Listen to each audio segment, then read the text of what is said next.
शुरू हुई थी और दिल्ली सल्तनत बेसिकली वहां से शुरू हुई थी 1206 से। सो हम पहले ममलूक सल्तनत, फिर उसके बाद खिलजी, फिर तालुक, फिर सैयद डायनेस्टी और आखिरी जो लोधी डायनेस्टी का जो रूलर था इब्राहिम लोधी, हम वहां तक पढ़ेंगे। और इस तारीख के जर्नी में, तारीख के मैराथन में हम फिर डिस्कशन करेंगे, हम फिर डिस्कस करेंगे बाबर को, द ग्रेट बाबर। हम बाबर का, जिन्होंने हिंदुस्तान पर 1526 में पानीपत की पहली लड़ाई में जो इब्राहिम लोदी को शिकस्त दिया था और हिंदुस्तान पर मुगल दौरे सल्तनत का आगाज हुआ था।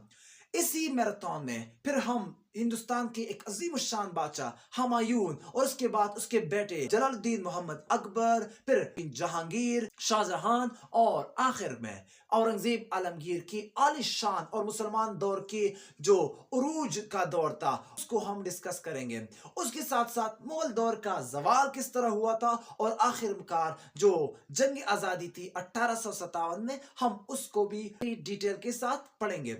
इसके साथ साथ जो बंगाल की नवाब सिराजुद्दौला को जो बैटल ऑफ प्लासी में शिकस्त हुई थी, या बैटल ऑफ बक्सर में जो नवाब ऑफ अवध था और उसके साथ साथ शाह आलम सानी को जो कंबाइनली उनको शिकस्त दिया था, जो रॉबर्ट क्लाइव कंपनी सरकार का गवर्नर जनरल था, उन्होंने उसको जो शिकस्त दी थी, हम उसका भी चर्चा करेंगे।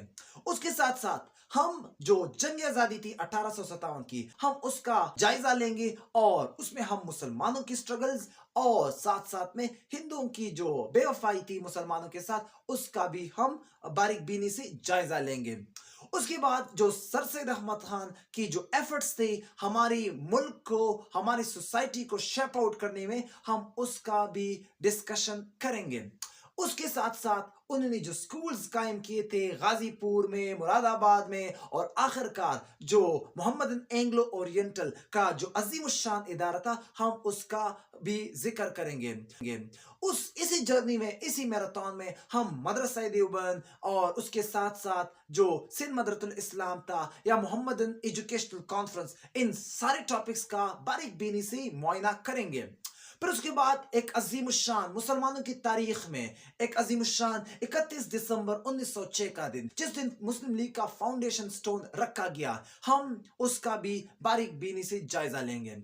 उसके बाद जो टू मार्ले रिफॉर्म्स थे, साथ में चेम्सफोर्ड रिफॉर्म थे, सानिहा जलियांवाला बाग था, कैलिफेट मोमेंट था, उसके साथ साथ जो ना साइमन कमीशन 1927, उसके साथ नेहरू रिपोर्ट, जिन्ना 14 पॉइंट, आरटीसी 1, आरटीसी 2, आरटीसी 3, और आखिर में जो इंडियन जो आईन था, इंडियन काउंसिल एक्ट जो 1935 को पेश हुआ था, हम उसका भी वजाहत के साथ आपको एक्सप्लेन करेंगे। उसके साथ साथ जो 1937 के इलेक्शन हुए थे और कांग्रेस के टायरेनिक रूल मुसलमानों के ऊपर, हम उसका सरसरी जिक्र करेंगे। उसके बाद वर्ल्ड वॉर 1 में हिंदुस्तानियों का इन्वॉल्वमेंट, मोहम्मद अली जिन्ना का किरदार, और साथ में जो है ना गांधी का जो उसमें इन्वॉल्वमेंट रहा था, यानी कि कांग्रेस और मुस्लिम लीग का स्टैंड, हम उसमें चेक करेंगे। इसी जर्नी में हम हिंदुस्तान छोड़ दो तहरीक, साथ में हिंदुस्तान को तकसीम करो और छोड़ दो तहरीक जो जिन्ना ने इसकी काउंटर में बनाई थी, और इसके साथ साथ मोहम्मद अली जिन्ना ने उसकी काउंटर में ये लॉन्च किया था। इसी मैराथन में हम Lord Wavell, cabinet mission plan, और आखिर में 1946 के जो इलेक्शंस थे उनका भी हम बारीक बीनी से मुआयना करेंगे, बारीक बीनी से मुताला करेंगे।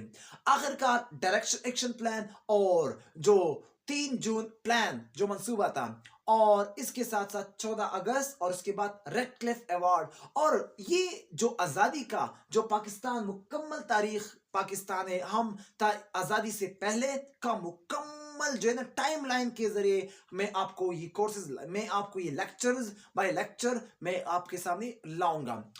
इसी के बाद जो ये तो था प्री पार्टीशन, उसके बाद दूसरा सेक्शन है पोस्ट पार्टीशन। पोस्ट पार्टीशन में यानी 1947 से लेकर ऑनवर्ड इस वक्त हम जो 2025 में जी रहे हैं, यहां तक जो पाकिस्तानी तारीख था, उनमें से जो सिंगुलर जो जितनी भी पर्टिकुलर इवेंट्स हुए थे और ओवरऑल जनरल इवेंट्स हुए थे, हम सब का इंशाअल्लाह ताला अजीज ये लेक्चर्स थ्रू लेक्चर वाइज एक सिलसिला हम आपके सामने लाएंगे।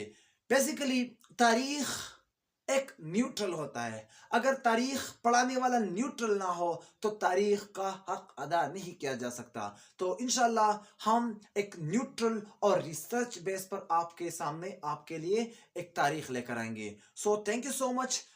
Stay with me, and if you have any kind of questions, so kindly ask that in the comment section. Take the very best care of yourself. Allah Hafiz. Thank you so much.